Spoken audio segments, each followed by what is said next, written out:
बिस्मिल्लाहिर्रहमानिर्रहीम। शुरू करती हूँ मैं अल्लाह ताला के नाम से जो बड़ा मेहरबान निहायत रहम वाला है। अस्सलामु अलैकुम दोस्तों। हज़रत सल्लल्लाहु अलैहि वसल्लम पर वही का इब्तदाई दौर अच्छे सच्चे पाकीज़ा ख्वाबों से शुरू हुआ। आप ख्वाब में जो कुछ देखते वो सुबह की रोशनी की तरह सही और सच्चा साबित होता। फिर मिन जानिब कुदरत आप तन्हाई पसंद हो गए और आप सल्लल्लाहु अलैहि वसल्लम ने गारे हिरा में खलवत नशीनी इख्तियार फरमाई और कई दिन और रात वहाँ मुसलसल इबादत और याद इलाही और ज़िक्र फ़िक्र में मशगूल रहते। जब तक घर आने को दिल ना चाहता तोशा हमरा लिए हुए वहाँ रहते। तोशा ख़त्म होने पर ही अहलिया मोहतरमा हज़रत खदीजा रज़ी अल्लाह अन्हा के पास तशरीफ़ लाते और कुछ तोशा हमरा लेकर फिर वहाँ जाकर खलवत गज़ी हो जाते। यही तरीक़ा जारी रहा यहाँ तक कि आप पर हक़ मुनकशिफ हो गया और आप सल्लल्लाहु अलैहि वसल्लम गारे हिरा ही में क़याम पज़ीर थे कि अचानक हज़रत जिब्राईल अलैहिस्सलाम आपके पास हाजिर हुए और कहने लगे, ए मुहम्मद पढ़ो। आप फरमाते हैं कि मैंने कहा कि मैं पढ़ना नहीं जानता।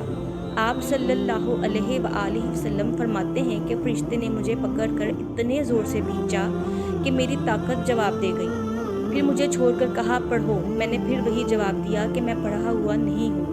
इस फरिश्ते ने मुझको नहायत ही ज़ोर से खींचा कि मुझको सख्त तकलीफ़ महसूस हुई। फिर इसने कहा कि पढ़। मैंने कहा कि मैं पढ़ा हुआ नहीं हूँ। फरिश्ते ने तीसरी बार भी मुझको पकड़ा और तीसरी मर्तबा फिर मुझको खींचा। फिर मुझे छोड़ दिया और कहने लगा कि पढ़ो अपने रब के नाम की मदद से जिसने पैदा किया और इंसान को खून की भुक्की से बनाया। पढ़ो और आपका रब बहुत ही मेहरबानियाँ करने वाला है। बस यही आयतें आप हज़रत जिब्राईल अलैहिस्सलाम से सुनकर इस हाल में गारे हिरा से वापस हुए कि आपका दिल इस अनोखे वाक़ये से काँप रहा था। आप हज़रत खदीजा के यहाँ तशरीफ़ लाए और फरमाया कि मुझे कंबल उड़ा दो, मुझे कंबल उड़ा दो। लोगों ने आपको कंबल उड़ा दिया। जब आपका डर जाता रहा तो आपने अपनी ज़ौजा मोहतरमा हज़रत खदीजा रज़ी अल्लाह अन्हा को तफसील के साथ ये वाक़या सुनाया और फरमाने लगे कि मुझको अब अपनी जान का खौफ हो गया है। आपकी अहलिया मोहतरमा हज़रत खदीजा रज़ी अल्लाह अन्हा ने आपकी ढारस बंधाई और कहा कि आपका ख्याल सही नहीं है।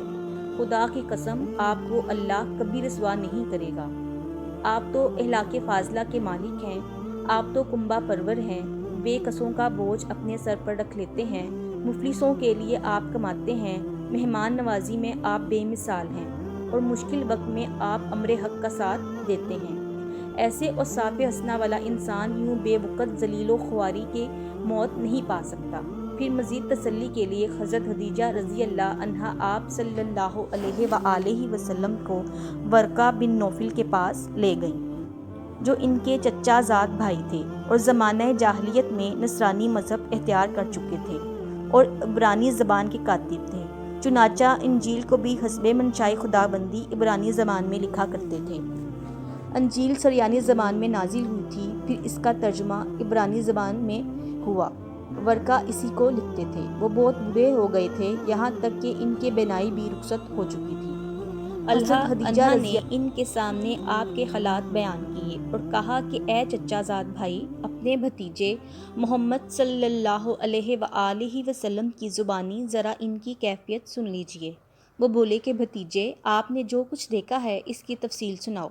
चुनाचे आप सल्लल्लाहु अलैहि वसल्लम ने अज़ अव्वल ता आखिर पूरा वाक़या सुनाया, जिसे सुनकर वर्का बेइख्तियार होकर बोल उठे कि ये तो वही नामूस मुअज़्ज़ज़ राज़दान फरिश्ता है जिसे अल्लाह ताला ने हज़रत मूसा अलैहिस्सलाम पर वही देकर भेजा था।